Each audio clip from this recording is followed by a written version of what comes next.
नमस्कार, आप सभी दर्शकों का स्वागत है लाइव इंडिया हर पल में। मैं आपके साथ श्वेता। बुलेटिन की शुरुआत करेंगे सांसद पप्पू यादव से। तो आपको बता दें कि केंद्रीय संसदीय कार्य मंत्री किरण रिजिजू के बयान पर निर्दलीय सांसद पप्पू यादव का बयान सामने आ रहा है। उन्होंने कहा है कि ये लोग अपनी ही बजट को देख ले, बजट में कुछ भी नहीं है, स्वास्थ्य के लिए नहीं है, मनरेगा के लिए कुछ नहीं है, एमएसपी के लिए कुछ नहीं है, साथ ही ओबीसी, एसटी और एससी के लिए भी कुछ नहीं है। बजट पर क्या चर्चा करेंगे, सदन में जैसे को तैसा होगा। आगे उन्होंने क्या कुछ कहा, ये सुनते हैं।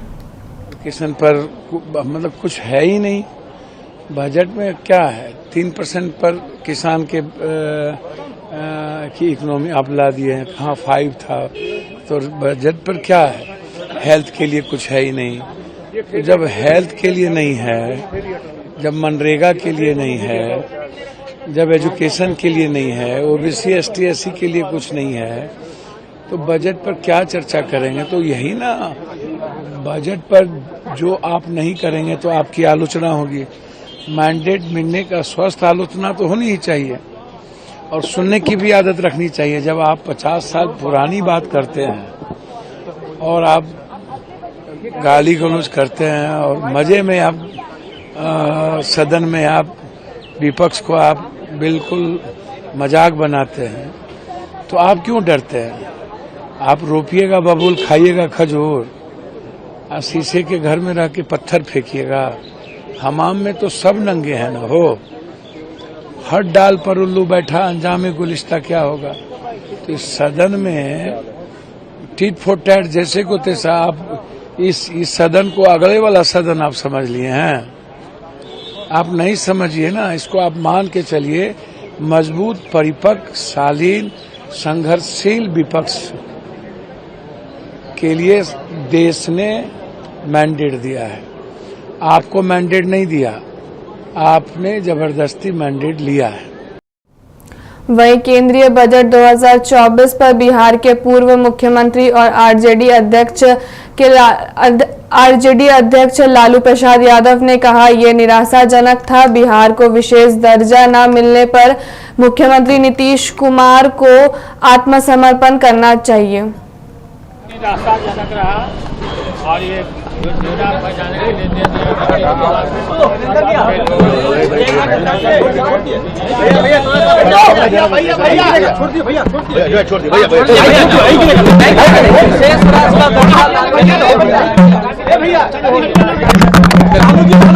कुछ नहीं बोल रहे, इस विषय पर चुप रहे नीतीश जी। लालू जी, नीतीश कुमार ने कोई जवाब नहीं दिया, नहीं मिलने पर सरेंडर कर गए। हो गया चलिए। निराशाजनक रहा और ये योजना बचाने के लिए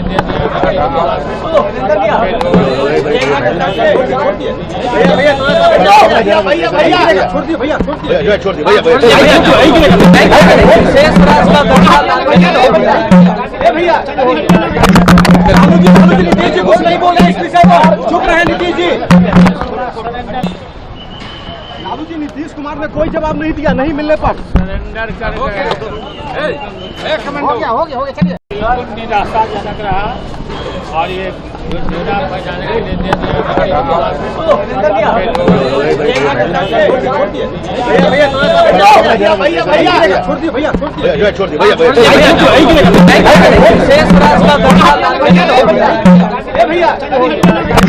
लालू जी, नीतीश जी कुछ नहीं बोल रहे, इस विषय पर चुप रहे नीतीश जी। लालू जी, नीतीश कुमार ने कोई जवाब नहीं दिया, नहीं मिलने पर सरेंडर कर गए। हो गया चलिए। निराशाजनक रहा और ये योजना बचाने के लिए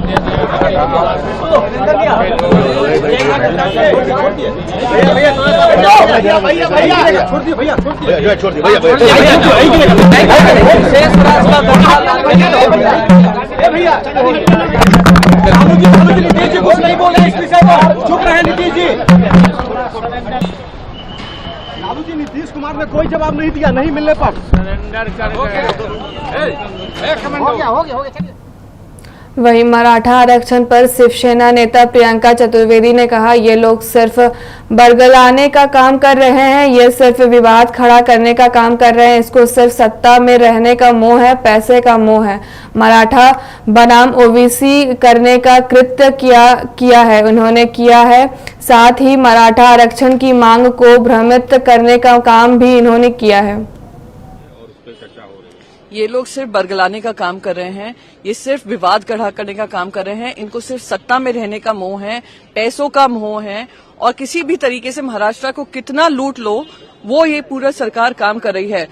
मराठा बनाम ओबीसी करने का जो कृत्य किया है वो इन्हीं ने किया है और मराठा जो आरक्षण को लेकर जो मांग हो रही है उनको भ्रमित करने का भी काम इन्हीं ने किया है, ओबीसी को उकसाने का काम भी इन्हीं ने किया है।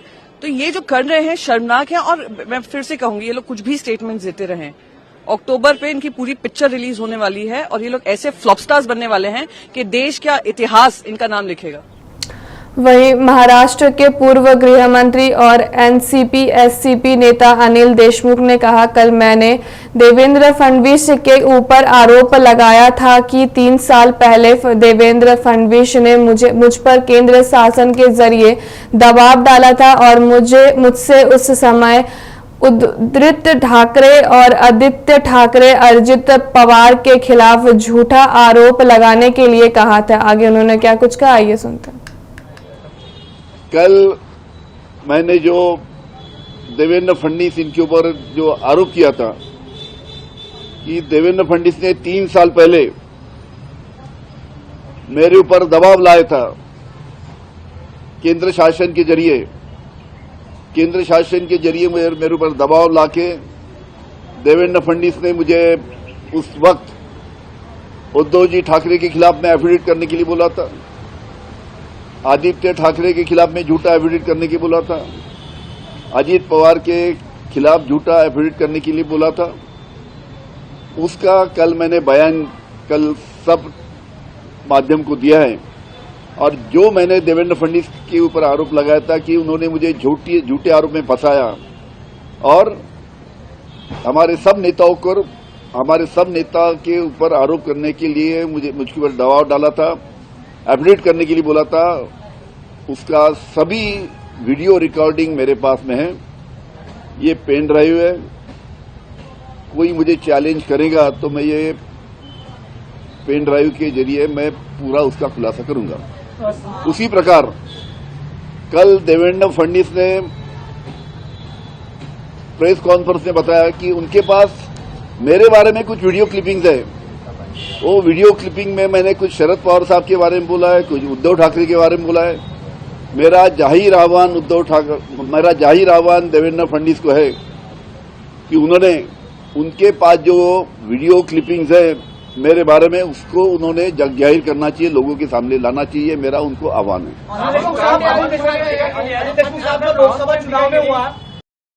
वहीं आरजेडी सांसद मनोज कुमार झा ने बताया कि अभी इंतजार करिए, बहुत झटके लगने वाले हैं, हम आपको सरोकार पर लेकर आएंगे। यह ध्रुवीकरण की राजनीति हिंदू मुसलमान भारत पाकिस्तान की नहीं चलेगी।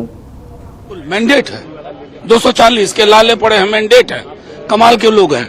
मतलब नेहरू पे बोलिए तो ठीक है, नहीं इमरजेंसी अधिनायकवाद के खिलाफ थी। आपका अधिनायक भी बहुत भी कटघरे में अगर जेपी आज होते ना तो यहीं धरना पे बैठ जाते मकर द्वार के सामने। क्या बात कर रहे हैं रिजिजू जी, आईना रखा कीजिए। मतलब आप बोले तो सब सही, मैंने आप ही की खाता बही। अभी इंतजार कीजिए, बहुत झटके लगने वाले हैं, हम आपको सरोकार पे लेके आएंगे। ये ध्रुवीकरण की राजनीति हिंदू मुसलमान इंडिया पाकिस्तान ना चलेगा रे भैया। नीतीश जी फिर से एक बार कंट्रोवर्सी में आए। नहीं देखिए, मैं सिर्फ एक बात कहना चाहता हूँ, मुझे बेहद अफसोस है कि जिस तरह की अशोभनीय बल्कि ये अश्लीलता की श्रेणी में है इस तरह का बयान अगर नीतीश जी की ओर से आ रहा है तो चिंता हो रही है। पूरा बिहार चिंतित है। मैं नहीं जानता हूं कितना वो भिज्ञ हैं, वो बोलने से पहले सोच भी पा रहे हैं कि नहीं। मैं उनको शुभकामनाएं देता हूं, लेकिन जो कुछ कल हुआ उसने चोटिल कर दिया। तेजस्वी जी ने कहा हैबिचुअल ऑफेंडर है। मैं वही बात तो कह रहा हूं ना कि जुबान और मस्तिष्क के बीच में जो तालमेल होना चाहिए वो बेहद आवश्यक है। वहीं केंद्रीय बजट 2024-25 पर विपक्ष के विरोध पर उत्तर प्रदेश सरकार के मंत्री संजय कुमार निषाद ने कहा, बजट और गजट दोनों ऐसे शब्द हैं जो बहुत महत्वपूर्ण हैं। पिछली सरकारों ने अगर बजट ठीक से पारित किया होता तो जनता उससे दूर क्यों होती। हम बजट का समर्थन करते हैं। बी फॉर विपक्ष, बी फॉर विरोध, बी फॉर बयानबाजी, उनके पास इसके अलावा बचा क्या है। बजट और गजट दो ऐसे शब्द हैं जो बहुत महत्वपूर्ण हैं। पिछली सरकारों ने अगर गजट ही सही से किया होता, नीति सही बनाई होती और बजट ही सही से पारित किया होता तो जनता उनसे दूर क्यों होती। आज के दिन में हम जनता के किए गए वादों पर, जनता की भावनाओं के अनुरूप देश के विकास के लिए और जनता को जो चाहिए उसके लिए जो वादा किया गया है उसके लिए आज के दिन में बजट की आवश्यकता होती है, जिसे बजट पास हुआ और उसे हम लोग समर्थन करते हैं। आज ही उस विपक्ष से पूछता हूं कि जब उनके हाथ में सत्ता थी 67 साल तो निषादों को 3000 करोड़ रुपया दिया और जब हम आए तो आज मछुआरों के हितों के लिए 41,500 करोड़ रुपया पहले दिया, फिर 15,100 पिछले बार, अभी 2352 करोड़ इस साल। तो ये बजट में होता कि प्रावधान कम किसकी चिंता करते हैं, कैसे उसको विकास के क्रम में लाते हैं। तो ये सब होता है विपक्ष का आरोप निराधार। वहीं कांग्रेस नेता प्रमोद तिवारी ने कहा, मल्लिकार्जुन खड़गे दक्षिण भारत के कर्नाटक राज्य से आते हैं, वहां हर भद्र महिला को सम्मान के साथ अम्मा कहा जाता है, तो निर्मला सीतारमण को भी सम्मानित महसूस कराना चाहिए। माताजी अम्मा का ही अनुवाद है। यह बजट इस देश की आम जनता के खिलाफ है। मल्लिकार्जुन खड़गे ने इसकी जो निंदा की है उसका समर्थन करता हूं। खड़गे जी दक्षिण से आते हैं, कर्नाटक राज्य से आते हैं। अम्मा शब्द वहां पे तो हर भद्र महिला के लिए कहा जाता है जिसको आप सम्मान देते हैं, तो सम्मानित महसूस करना चाहिए निर्मला जी को। माता जी अम्मा का ट्रांसलेशन ही तो है। खैर मैं उस पर नहीं पढ़ता, पर खड़गे जी कल जो सारे देश की भावना है उसका प्रकटीकरण कर रहे थे। क्या मिला है किसी को? एक दो राज्यों को, वो आपकी मजबूरी है सरकार बचाने के लिए, उन्हीं के बैसाखियों पर बैसाखी छीन लेंगे, आप भड़ाम से गिर जाएंगे। तो खड़गे जी ने सांकेतिक रूप से वही इशारा किया, उन्होंने किसी राज्य का नाम तो लिया नहीं, ये तो राज्य का नाम अपने आप डाल रहे हैं। हमने तो खड़गे जी ने दो राज्यों के बारे में कहा और उन राज्यों का नाम लिया, बंगाल, कर्नाटक, तमिलनाडु, पंजाब, दिल्ली, उत्तर प्रदेश, जहां पे कुछ नहीं मिला है। तो ये बजट तो इस देश के आम जनता के खिलाफ है, किसानों के खिलाफ, मजदूरों के खिलाफ, नौजवानों के खिलाफ, महंगाई बढ़ाने वाला, बेरोजगारी बढ़ाने वाला बजट है। तो इसकी जो खड़गे साहब ने निंदा की, मैं उसका समर्थन करता हूं। वहीं जदयू नेता नीरज कुमार ने कहा, सच तो यह है कि मानसून सत्र में विपक्ष के नेता तेजस्वी यादव के लापता होने के कारण सवाल उठ रहे हैं। राजद और महागठबंधन अंतर्विरोधी से जूझ रहे हैं। महिलाओं के सम्मान का सवाल है तो उन्हें तेजस्वी यादव को बोलने का अधिकार नहीं है। वे केवल घर की महिलाओं का सम्मान करते हैं। 15 वर्षों के शासनकाल में जब लालू प्रसाद यादव जेल गए थे तो उनके नाम एकमात्र उपलब्धि रही है, राबड़ी देवी को उन्होंने मुख्यमंत्री बना दिया। और इस दौर में महिला सशक्तिकरण के रोल मॉडल हैं। सच तो यह है कि विपक्ष के नेता माननीय तेजस्वी यादव के मॉनसून सत्र में लापता होने के कारण सवाल के घेरे में आ गए और जो बिहार को विशेष पैकेज मिला, राहुल गांधी अखिलेश यादव कह रहे हैं कि बिहार और आंध्र प्रदेश को विशेष सुविधा दी गई और दूसरी तरफ ये कह रहे हैं झुनझुना मिला है। तो अंतर्विरोध से जूझ रहा है राष्ट्रीय जनता दल और महागठबंधन। और महिलाओं के सम्मान का जहां तक सवाल है, आपको बोलने का अधिकार है। अरे आप तो घर की महिलाओं का सम्मान करते हैं, इसके अलावा तो आपको एहसास भी नहीं है। चूंकि 15 वर्ष के शासनकाल में लालू जी जब भ्रष्टाचार के मामले में जेल गए, एकमात्र उपलब्धि आपके पास रही कि राबड़ी देवी जी को आपने मुख्यमंत्री बना दिया। इसके अलावा बेटियों की पुलिस में हिस्सेदारी, जीविका की दीदियों का देश में नंबर 1 होना, इसके अलावा पंचायती राज महिलाओं की हिस्सेदारी, शिक्षकों की भर्ती में 50% और बेटी साइकिल चढ़ी और उड़ान भरी। ये तो देश अनुकरण करता है नीतीश कुमार जी का महिलाओं के मामले में। वहीं केंद्रीय संसदीय कार्य मंत्री किरण रिजिजू ने बताया कि यह मानसून सत्र है और एक तरीके से ये बजट सत्र ही है। इस सत्र में जो बजट पेश किया गया है, कल बजट पर चर्चा का पहला दिन था। देश देखना चाहता था कि बजट पर अच्छी चर्चा हो, सार्थक चर्चा हो, लेकिन कल विपक्ष के कुछ नेताओं ने जिस तरीके से बजट पर बात की, जैसे भाषण दिए, वे बजट सत्र की गरिमा को गिराकर उन्होंने सदन का अपमान किया है। कल विपक्ष के नेता पर कुछ नहीं कहा, केवल राजनीति की। आगे उन्होंने क्या कुछ कहा, ये सुनते हैं। मानसून सत्र है और एक तरीके से ये बजट सत्र ही है। तो इस मानसून सेशन में जो बजट पेश किया गया, कल बजट का पहला दिन था चर्चा का, और कल की चर्चा में आप सबने देखा होगा एक शानदार बजट मोदी जी के नेतृत्व में ऐतिहासिक तीसरी टर्म का पहला बजट पेश होने के बाद देश ये देखना चाहते हैं कि बजट पे चर्चा अच्छी तरह से हो, सार्थक हो, ये सब चाहते हैं। कल ऑपोजिशन पार्टी के कुछ मेंबर, खास करके कुछ दल के नेताओं ने जिस तरीके से बजट के समय में टिप्पणी की और जैसे भाषण दिया, मैं उसको सबसे पहले तो खंडन करना चाहता हूं कि बजट सेशन का गरिमा को नीचे गिरा करके इन्होंने सदन का अपमान भी किया है। प्रधानमंत्री जी ने पहले ही कह दिया कि दल के लिए जो कुछ करना था चुनाव में किया है, अब देश के लिए सबको मिलकर काम करना है। दल के लिए नहीं, देश के लिए अगले 5 साल देश के लिए सबको करना है, प्रधानमंत्री जी ने अपील किया। कल विपक्ष के लोग ने बजट के बारे में कुछ नहीं कहा, सिर्फ राजनीति की है। 2 चीजें विपक्ष के लोगों ने किया है कल। पहला तो देश का जनादेश, जनता का जनादेश को अपमान किया है और प्रधानमंत्री जी को गाली देने का काम विपक्ष के लोगों ने किया है। ये लोकतंत्र के लिए ठीक नहीं है। कल आप देखेंगे अच्छा से, आप पूरे वीडियो को भी आप फिर से देख लीजिए। एनडीए के जितने लोगों ने कल बजट चर्चा में भाग ली, सबने बजट के बारे में अच्छी तरह से जिक्र किया और सुझाव दिया और अपना अपना राज्य में जो फायदा है उसको भी गिनती किया। विपक्ष के लोगों ने एक भी बजट में जो अच्छा प्रावधान है इसका बारे में जिक्र नहीं करते हुए सिर्फ गाली देने का काम किया है। लोकतंत्र में, दुनिया का सबसे बड़ा लोकतंत्र भारत का पार्लियामेंट में बजट के समय में बजट पे चर्चा नहीं करके राजनीतिक बात करके प्रधानमंत्री जी को गाली देने का काम करना, ये किसी को शोभा नहीं देते हैं।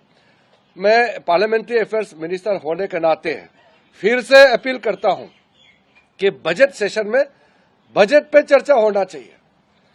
मैं विस्तार में तो नहीं कहूंगा क्योंकि अभी सदन में चर्चा चल रही है, लेकिन जो बजट में इस बार निर्मला सीतारामन जी के द्वारा पेश किया गया है, मोदी जी का तीसरी टर्म में भारत का दुनिया का सबसे तीसरे बड़े अर्थशक्ति बनाने का, 3rd largest economy of the world बनाने का पूरा प्रावधान नींव इस बजट में रखा है।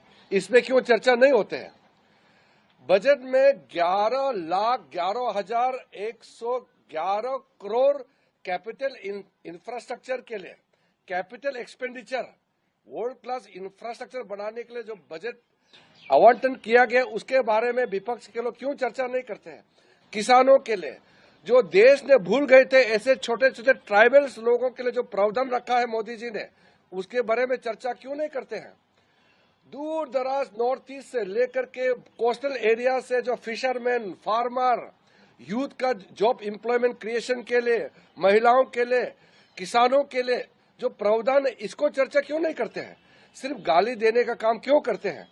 मुझे ये बहुत जरूरी इसलिए समझा कि अगर सही समय में विपक्ष के लोगों का समझ में नहीं आया तो जनता पनिशमेंट देंगे उसको। जनता ने जनादेश दिया है और सरकार चलाने के लिए मोदी जी को तीसरे टर्म भारत के लोगों ने दिया है। हम अपने आप सत्ता में नहीं आया। मोदी जी को तीसरे टर्म प्रधानमंत्री बनाने के लिए यह जनादेश भारत के जनता का है और भारत के जनता का इस